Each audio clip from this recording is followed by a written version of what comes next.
I-describe muna natin ang current situation para malaman natin kung para sa iba ang reading o hindi. So, dito ang side mo. At dito naman ang side ng person mo. Pero wait lang. Nahuhulog kasi ito eh. So, malagay ito. So, inilatag ko na yung mga codes para mabilis. Current situation sa side mo para malaman mo kung para sa iba to o hindi. Well, may mature man o mature man work through gem. So, mukhang third party situation to actually kasi nakita nyo naman. May dalawang lalaki dito. Ito, mas bata kaysa dito, obviously. Kasi itim pa buhok niya. So, yung partner mo siguro, o person mo ay mas matanda sa'yo kung babae ka man. Kasi babae ang bida dito.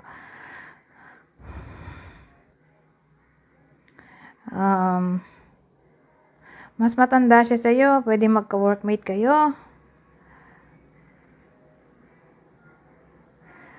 Well, tingin ko mukhang important ka naman sa kanya, lalo na kung boss mo to. Kasi may true gem tayo dito, na parang ang dating sa akin, important ka, para kang asset ng company kung sakali man na magka-workmate kayo. Pero malaki chance magka-workmate kasi may work tayo dito eh. So, tingin ko important ka sa kanya dahil tingin niya maasahan ka, reliable, skillful, magaling ka. Tingin niya magaling ka, kaya important ka.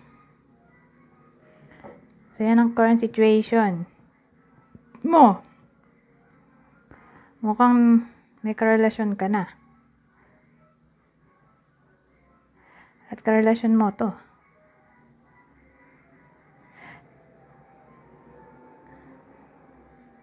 Kaya hindi ko alam kung sinong karelasyon mo. Ito ba o ito? Pero tingin ko ito yung karelasyon mo. Ito yung third party mo. So, ini-inquire mo yung third party mo. So, kamusta siya? Well, may matcha woman din tayo dito. Ito matcha man, ito matcha woman. Yung person mo, o ini-inquire mo, mukhang maitim, moreno. May karelasyon din siyang iba, mas matanda din sa kanya.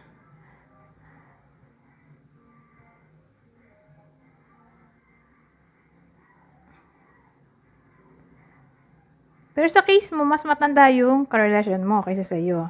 At itong third party mo, mas bata sa iyo. Yung karelasyon niya, may karelasyon siya, katabi sila eh. Saka may gender, woman.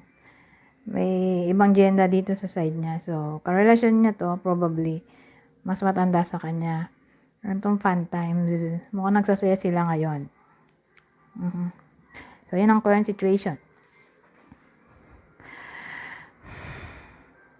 O, ewan ko kung sinong totoong karelasyon mo sa dalawang to. Pero,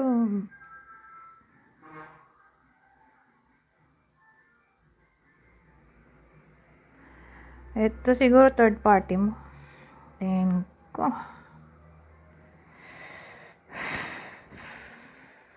Kasi may karelasyon din siya iba. So, ganun dating dito. So, kung kwento mo to, let's proceed. Punta tayo sa current feelings niya para sa iyo. Ito, ang sa kanya. At current feelings mo para sa kanya. Dito. Ito ha. Ito yung inquire. At ang person mo dito, moreno. Maitim. So, feelings niya para sa iyo. At feelings mo para sa kanya.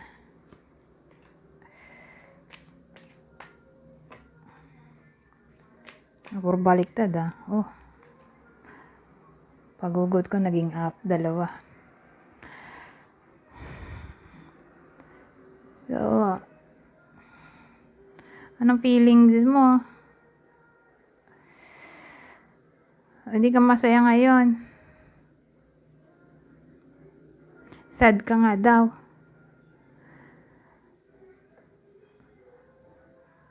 Overbearing? Well, ang feelings mo sa kanya, ang dating parang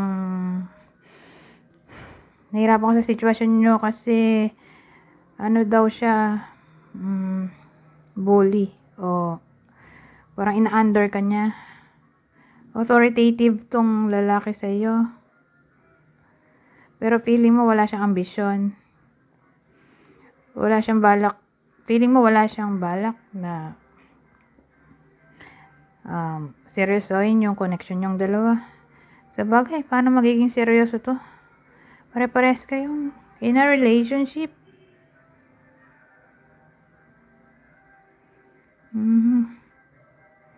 So, ang dating sa akin, feeling mo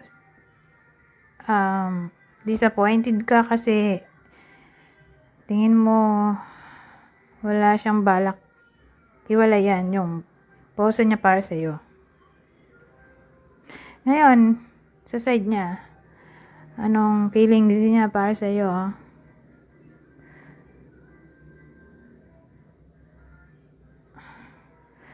Well, ang dating kasi sa akin, wala talaga siyang balak na magseryoso. Kasi nga, pare-pares naman kayo in a relationship actually.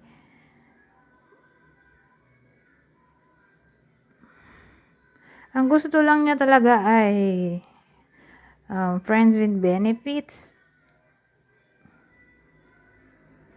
Yun lang. Pero more than that, hindi niya raw kaya. Sabihin natin, yun nga, i-require mo siya na hiwalayin niya yung partner niya para sa iyo. Hindi niya kaya. Sana mapatawad mo siya. Okay? Kung malaman mo man na ito ang motibo niya. At ang motibo niya ay lokohin ka lang o dalhin ka sa situationship. So, pag sinabing situationship, literal na walang commitment. Kasi hindi niya nga kaya ibigay yung gusto mo. Dahil in a relationship na rin siya. Sa ngayon, yan ang current feelings niyo para sa isa't isa. Okay? So, sa ngayon lang yan. Anyways, hanggang dito na lang. Goodbye for now.